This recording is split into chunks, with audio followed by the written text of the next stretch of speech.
Good morning everyone. मैं आज आपको कोशिका के भाग या पार्ट ऑफ द सेल पढ़ाने जा रही हूँ और जो लास्ट की क्लास है उसमें मैंने आपको कोशिका सिद्धांत तक पढ़ा दिया था। पार्ट ऑफ द सेल कोशिका के भाग या कोशिका के अंग। ठीक। नंबर 1, सेल मेम्ब्रेन, कोशिका झिल्ली। इसे हम प्लाज्मा मेम्ब्रेन भी कहते हैं, यही प्लाज्मा लेमा कहलाती है। ठीक। तो जो सेल मेम्ब्रेन है इसी के अंदर सारे के सारे कोशिकांग मौजूद होते हैं। वो कोशिकांग कौन से हैं? जैसे माइटोकॉन्ड्रिया, हरित लवक, गोल्जिकाय, अंतःप्रद्रव्य जालिका, राइबोसोम्स, केंद्रक इत्यादि। ठीक। यह सभी जीवधारियों की कोशिकाओं में पाई जाती है। सभी जीवधारी, चाहे जंतु कोशिका हो, चाहे वो पादप कोशिका हो, इनके अलावा भी जो प्रोकैरियोटिक जो जीव हैं उनके अंदर भी ये पाई जाती है। ठीक है। जो प्रोकैरियोटिक जीव हैं वो ना तो पादप हैं और ना ही वो जंतु हैं। ठीक। यह लिपिड तथा प्रोटीन की बनी होती है। लिपिड में ये फॉस्फोलिपिड और प्रोटीन की बनी होती है। ये जो लिपिड है ये वसा का ही एक प्रकार होते हैं। ठीक। कार्य, यह कोशिका को बाहरी वातावरण से अलग करती है। यह कोशिका की सीमा का निर्धारण करती है और एक अवरोधक का कार्य करती है, क्योंकि ये एक बाउंड्री की तरह कार्य कर रही है। जब बाउंड्री बन जाती है तो बाउंड्री का यही तो काम होता है कि किसको अंदर आने देना है और किसको रोकना है। तो ये एक रोकने का, कि किन पदार्थों को अंदर नहीं आने देना है, ये इसका कार्य भी करती है। ठीक है। यह चयनात्मक पारगम्यता का कार्य करती है। इसका मतलब होता है कि चयन करती है कि किन पोषक तत्वों को अंदर आने देना है और किन को नहीं आने देना है। जिन पोषक तत्वों को कोशिका अंदर आने देती है वो होते हैं ग्लूकोज और आयंस होते हैं। आयंस में सोडियम, पोटेशियम और कैल्शियम आयन। ठीक। यह परिवहन का कार्य करती है। इसका मतलब होता है कि जैसे कुछ पोषक तत्वों को ये अंदर आने दे रही है और जो कोशिका के अंदर जो अपशिष्ट पदार्थ हैं उनको ये बाहर जाने दे रही है। तो इसका मतलब ये इसमें आवागमन हो रहा है, आना और जाना हो रहा है। इसका मतलब ये परिवहन का कार्य करती है। ठीक। सेल वॉल, कोशिका भित्ति। कोशिका भित्ति अभी तक पढ़ा होगा आपने कि पादपों में पाई जाती है जो सेलुलोज की बनी होती है, परंतु ऐसा नहीं है। ये अधिकांशतः प्रोकैरियोटिक जो जीव होते हैं, प्रोकैरियोट्स, उनमें पाई जाती है और कुछ यूकैरियोट्स में पाई जाती है। परंतु जो प्रोकैरियोट्स जीव होते हैं जैसे बैक्टीरिया और आर्किया, इनमें जैसे बैक्टीरिया है इनमें पेप्टिडोग्लाइकन की बनी होती है, जबकि आर्किया में सीडोमोरिन या पॉलीसैकेराइड्स की या प्रोटीन की ये बनी होती है। ठीक। यूकैरियोट्स या यूकैरियोटिक जीव, यूकैरियोटिक जीव में जैसे पौधे हैं, पौधे किस में आते हैं? यूकैरियोटिक में। ठीक है। तो उसमें पौधों में पाई जाती है सेलुलोज की और कवक में काइटिन की, शैवाल में सेलुलोज की होती है या फिर ये पॉलीसैकेराइड्स की होती है। ये जो सेल वॉल है, कोशिका भित्ति है, ये जंतुओं में नहीं पाई जाती। ये जंतु कोशिकाओं में नहीं पाई जाती है। ठीक है। कोशिका भित्ति, कोशिका भित्ति कोशिका झिल्ली के जस्ट बाहर होती है, इससे चिपकी हुई या सटी हुई होती है। इसका कार्य, यह कोशिका को आकार एवं सुरक्षा प्रदान करती है। भित्ति, भित्ति का मतलब दीवार, दीवार क्या प्रदान करती है? मजबूती और उसको सुरक्षा प्रदान करती है। Number 3, mitochondria. माइटोकॉन्ड्रिया एक ग्रीक शब्द है जो माइटो और कॉन्ड्रिया से मिलकर के बना है। माइटो का अर्थ होता है थ्रेड और कॉन्ड्रिया का अर्थ होता है ग्रेन्यूल्स, जिसको थ्रेड को हिंदी में सूत्र बोलते हैं, ग्रेन्यूल्स को कण बोलते हैं, तो इसको हिंदी में सूत्र कण का भी कहा जाता है। कोशिका द्रव में बहुत से सूक्ष्म छड़ी के आकार के रॉड शेप्ड, गोलाकार तथा सूत्री कोशिकांग पाए जाते हैं, जिन्हें माइटोकॉन्ड्रिया या कॉन्ड्रियोसोम कहते हैं। कोशिका द्रव्य में, कोशिका में जितना भी लिक्विड मिलता है उसको क्या बोलते हैं? कोशा द्रव्य या कोशिका द्रव्य, साइटोप्लाज्म कहते हैं। ठीक है। नोट नंबर 1, ये बैक्टीरिया तथा नीली हरी शैवालों को छोड़ करके समस्त जंतु एवं पादप कोशिकाओं में पाए जाते हैं। ठीक है। ये लवकों से छोटे होते हैं। जैसे पादप कोशिका में कौन से लवक होते हैं? हरित लवक पाए जाते हैं। तो जो माइटोकॉन्ड्रिया है ये हरित लवक से छोटे होते हैं। माइटोकॉन्ड्रिया की खोज सबसे पहले कोलिकर ने कीटों की रेखित पेशियों में की थी। अल्टमान ने कोशिकाओं में इसका उल्लेख किया। जो अल्टमान साइंटिस्ट हुए उन्होंने माइटोकॉन्ड्रिया का उल्लेख कोशिकाओं में किया, लेकिन नाम इसको दिया था वायोब्लास्ट। जबकि एक साइंटिस्ट हुए सी वेंडा, इन्होंने सबसे पहले इनको माइटोकॉन्ड्रिया नाम दिया था। माइटोकॉन्ड्रिया प्रोटीन, फॉस्फोलिपिड, आरएनए तथा डीएनए से मिलकर के बने होते हैं। इसमें सबसे अधिक मात्रा में प्रोटीन पाया जाता है 65 से लेकर के 70% तक, और जो फॉस्फोलिपिड है ये 25% तक पाया जाता है। आरएनए 0.5% तथा डीएनए थोड़ी सी मात्रा में पाया जाता है। कार्य: माइटोकॉन्ड्रिया को कोशिका का ऊर्जा गृह भी कहा जाता है, क्योंकि इसमें ऑक्सीकरण की क्रिया होती है। ठीक, इसमें कार्बोहाइड्रेट के ऑक्सीकरण की क्रिया होती है। ये जो ऑक्सीकरण की क्रिया है यही ऑक्सीश्वसन है। ठीक, कार्बोहाइड्रेट के ऑक्सीकरण की क्रिया में एडीपी से एटीपी का निर्माण होता है। किसका निर्माण होता है? एटीपी का। और ये जो एटीपी का जो निर्माण हो रहा है, ये जो एटीपी है ये हाई एनर्जी के यौगिक हैं, और ये जो एटीपी है ये ऊर्जा है जो एटीपी की फॉर्म में इकट्ठी हो गई है। ठीक है, यही ऊर्जा जो एटीपी के रूप में मौजूद है, जो इकट्ठी है, यही ऊर्जा कोशिका के विभिन्न कार्यों में प्रयोग की जाती है। ठीक है, इस पूर्ण क्रिया में, कौन सी क्रिया में? ये जो कार्बोहाइड्रेट का ऑक्सीकरण हो रहा है, ऑक्सीडेशन हो रहा है, इस पूर्ण क्रिया में ऑक्सीजन, एडीपी तथा फास्फेट, ठीक है, माइटोकॉन्ड्रिया में प्रवेश करते हैं और उत्पाद के रूप में क्या निकलता है? एटीपी। एटीपी बन रहा है ना, क्या बन रहा था? एडीपी से एटीपी। तो एटीपी जल और CO2 निष्कासित होते हैं। तो 1 ग्राम ग्लूकोज से 38 एटीपी का निर्माण होता है। कितने एटीपी का? 38। तो मैंने यहाँ पे कार्बोहाइड्रेट बोला और यहाँ मैं ग्लूकोज बोल रही हूँ।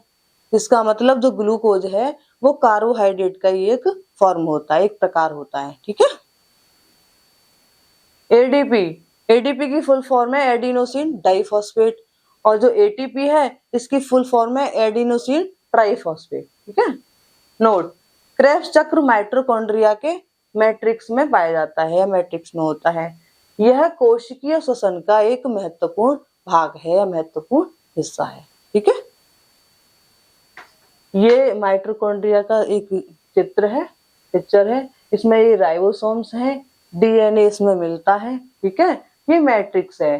जो माइटोकॉन्ड्रिया के अंदर तरल पदार्थ पाया जाता है उसको मैट्रिक्स कहते हैं। ठीक है, ये जो क्रेब्स चक्र की जो घटना हो रही है ये मैट्रिक्स में ही होती है। ठीक है, नंबर 4, एंडोप्लाज्मिक जालिका, अंतर्द्रव्य जालिका, एक ही बात है। ठीक है, इसको इंग्लिश में एंडोप्लाज्मिक रेटिकुलम कहते हैं। ठीक, इसकी खोज KR पोर्टर ने सन 1945 ईस्वी में की थी। ये पूरे कोशिका द्रव्य में फैली रहती हैं, और पूरे कोशिका द्रव्य में जो कोशिका के अंदर जितना भी लिक्विड मिलता है वही कोशिका द्रव्य होता है। ठीक है, तो ये पूरे में फैली रहती हैं। यह असंख्य शाखाओं वाला बंद जाल है। असंख्य शाखाओं का मतलब इसमें शाखाएं तो बहुत सारी हैं, पर वो एक दूसरे से अलग नहीं है, वो आपस में जुड़ी हुई हैं, इसीलिए इसको बंद जाल बोला है। ठीक, ये कोशिका झिल्ली सेल मेम्ब्रेन, प्लाज्मा लेमा की तरह ही होती है। यानी जो हमारी सेल मेम्ब्रेन है कोशिका की, वो किसकी बनी होती है? लिपिड और प्रोटीन की बनी होती है। तो इसका मतलब जो एंडोप्लाज्मिक रेटिकुलम है ये भी बनी होती है लिपिड और प्रोटीन की। इसका मतलब इसमें भी 2 लेयर पाई जाती हैं। ठीक, यूकैरियोटिक जीवों में या यूकैरियोटिक जीवों की कोशिकाओं में पाई जाने वाली सबसे बड़ी झिल्लियां हैं। यूकैरियोटिक जीव, जंतु, पौधे। ठीक, इनका उद्भव केंद्रक कला से होता है। कहाँ से निकलती हैं? कोशिका के अंदर केंद्रक पाया जाता है, केंद्रक की जो लेयर है, मेम्ब्रेन है, ये वहां से निकलती हैं और पूरे कोशिका द्रव्य में फैलती हुई कहाँ तक जाती हैं? सेल मेम्ब्रेन तक पहुंच जाती हैं। ठीक, इसे कोशिका का अंतःकंकाल कहा जाता है। अंतःकंकाल का मतलब, अंतः का मतलब अंदर, कंकाल का मतलब जैसे हमारा जो कंकाल है ये अंदर है, अंतः है। कंकाल कौन सा है? जो हमारा अस्थि पंजर है। ठीक, ये हमें क्या देता है, मजबूती देता है।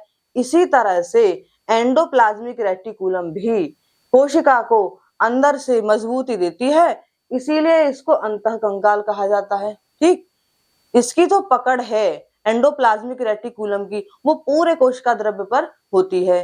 बिल्कुल इसे ऐसा समझ लीजिए जैसे एक पेड़ है और पेड़ की जो जड़ है वो मिट्टी को जकड़े रहती है, बांधे रखती है। ठीक, और वो मजबूती देती है पेड़ को। ठीक है, तो वो जो जड़ है, और जड़ की समानता मैं किससे बता रही हूँ, एंडोप्लाज्मिक रेटिकुलम से। ठीक है, जड़ जो काम करती है वही एंडोप्लाज्मिक रेटिकुलम भी काम करती है। वो पेड़ को मजबूती प्रदान करती है जड़, जो एंडोप्लाज्मिक रेटिकुलम है यह कोशिका को मजबूती प्रदान करती है। ठीक है, एंडोप्लाज्मिक रेटिकुलम कोशिका द्रव्य को पकड़े रहती है और जो जड़ है वो मिट्टी को जकड़े रहती है। ठीक,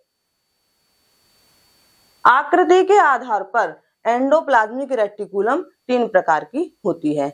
जैसे नंबर 1 सिस्टर्नी, ये लंबी चपटी थैलियां हैं जो एक दूसरे के समानांतर होती हैं। समानांतर का मतलब होता है समान दूरी पर। ठीक है, इनकी जो डिस्टेंस है वो कैसी होगी, एक दूसरे से समान होगी। इन पर राइबोसोम्स भी पाए जाते हैं। ये राइबोसोम्स जो प्रोटीन सिंथेसिस होता है, प्रोटीन संश्लेषण का काम करते हैं। ठीक, नंबर 2 थैलियां, ये अंडाकार रचनाएं होती हैं, वेसल्स इस तरह से। ठीक, नंबर 3 नलिकाएं, ट्यूबल्स, ये केंद्रक के पास से निकलती हैं, केंद्रक के पास से ही ये निकलती हैं, इस तरह से ये होती हैं। ठीक है, राइबोसोम्स की उपस्थिति के आधार पर, राइबोसोम्स की उपस्थिति के आधार पर जो अंतःद्रव्य जालिका है, जो एंडोप्लाज्मिक रेटिकुलम है, ये 2 प्रकार की होती है।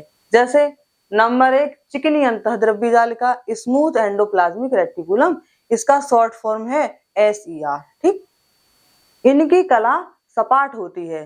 कला का मतलब है जो मेम्ब्रेन है, जो झिल्ली है, वो कैसी होती है, इनकी चिकनी होती है, सपाट होती है। इस पर राइबोसोम्स नहीं पाए जाते हैं। राइबोसोम्स नहीं पाए जाते हैं इसीलिए चिकनी होती है, और राइबोसोम्स नहीं पाए जाते हैं इसका मतलब सीधा सीधा है कि ये प्रोटीन संश्लेषण में भाग नहीं लेती हैं, क्योंकि जहां प्रोटीन संश्लेषण होगा वहां राइबोसोम्स होंगे, और यहाँ पर राइबोसोम्स नहीं है, इसका मतलब यहाँ पे प्रोटीन का निर्माण नहीं होगा। ठीक, प्रोटीन उपापचय में भाग नहीं लेती, इसका मतलब यही है कि प्रोटीन संश्लेषण नहीं करती हैं। ठीक, जो SER हैं, SER लिपिड तथा स्टीरोल स्रावी कोशिकाएं। लिपिड और स्टीरोल स्रावी कोशिकाएं कौन सी हैं, यकृत, लीवर, एड्रिनल तथा वसा कोशिकाओं में अधिक मात्रा में पाई जाती हैं।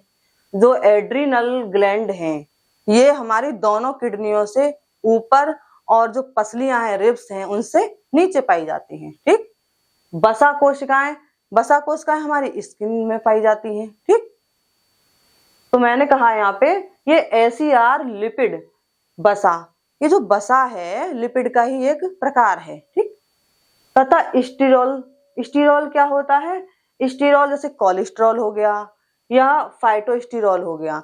जो कोलेस्ट्रॉल है ये जंतु कोशिकाओं में पाया जाता है, और जो फाइटोस्टीरोल है ये पौधों की कोशिकाओं में पाया जाता है। ठीक,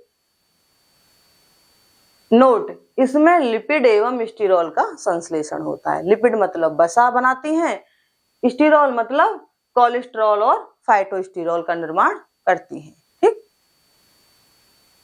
नंबर 2 खुरदरी अंतःद्रव्यी जालिका, रफ एंडोप्लाज्मिक रेटिकुलम, इसका शॉर्ट फॉर्म है RER।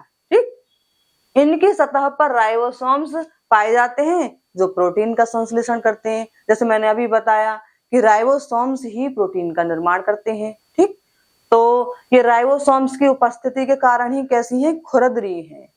ठीक, ये फिब्रोब्लास्ट एवं अग्नाशय में अधिक मात्रा में पाई जाती हैं। फिब्रोब्लास्ट वो कोशिकाएं हैं जो संयोजी ऊतक का निर्माण करती हैं। ठीक है, इसके कार्य क्या हैं, जो हमारी एंडोप्लाज्मिक रेटिकुलम है, एंडोप्लाज्मिक रेटिकुलम के कार्य। नंबर 1 ER का मुख्य कार्य है ये उन सभी वसाओं का या लिपिड्स एवं प्रोटीन का संश्लेषण करती है, निर्माण करती है, जो विभिन्न कोशिका झिल्ली तथा केंद्रक झिल्ली का निर्माण करते हैं। अभी तक हमने जितनी भी झिल्लियां पढ़ी, जितनी भी मेम्ब्रेन पढ़ी हैं, सभी किसकी बनी होती हैं? लिपिड एवं प्रोटीन की बनी होती हैं। तो लिपिड भी यहाँ बन रहा है और प्रोटीन भी यहाँ बन रहा है। तो इसका मतलब ये जो ER है, एंडोप्लाज्मिक रेटिकुलम का मुख्य कार्य क्या हो गया? ये वसा एवं प्रोटीन का संश्लेषण कर रही है। ठीक। Number 2, SER। SER जो चिकनी अंतःद्रव्य जालिका है। SER लिपिड स्टीरॉल क्या बना रही थी? लिपिड बना रही थी, स्टीरॉल बना रही थी। ठीक। तो जो SER है, लिपिड स्टीरॉल एवं RER में, RER जो हमारी खुरदरी अंतःद्रव्य जालिका है, इसके अंदर जो पाचक विकर बन रहे हैं, पाचक विकर ये प्रोटीन से ही बनते हैं। ठीक है, एक प्रकार के प्रोटीन ही है जो कोशिका के बाहर स्रावित होते हैं। ठीक है, इनको भर करके, कौन भर करके? SER, लिपिड स्टीरॉल और जो RER में जो पाचक एंजाइम्स बने हैं, उनको थैलियों में भर करके गोल्जी काय में पहुंचाती है। ठीक है, क्लियर? तो आज का टॉपिक मैं यहीं तक समाप्त करती हूँ। ठीक है, और जो आगे बचा है कोशिका का जो पार्ट है, वो मैं नेक्स्ट वीडियो में अपलोड करूंगी। ठीक है, और जो नेक्स्ट वीडियो है उसमें प्रोकैरियोटिक और यूकैरियोटिक कोशिकाओं के बारे में भी मैं बताऊंगी। जो स्टूडेंट मेडिकल एंट्रेंस एग्जाम की तैयारी कर रहे हैं, या फिर जो इस चैप्टर को या इस टॉपिक को, कोशिका को, क्योंकि ये बहुत बड़ा टॉपिक है, जब तक डिटेल में नहीं जाएंगे ढंग से अच्छे से समझ में नहीं आता है। तो मैं चाहती हूँ जो स्टूडेंट इसको डिटेल में समझना चाहते हैं, या जो मेडिकल एंट्रेंस एग्जाम की तैयारी कर रहे हैं, अगर वो चाहते हैं कि मैं इसको डिटेल में पढ़ाऊं, तो कमेंट सेक्शन में जरूर लिखें। Thank you.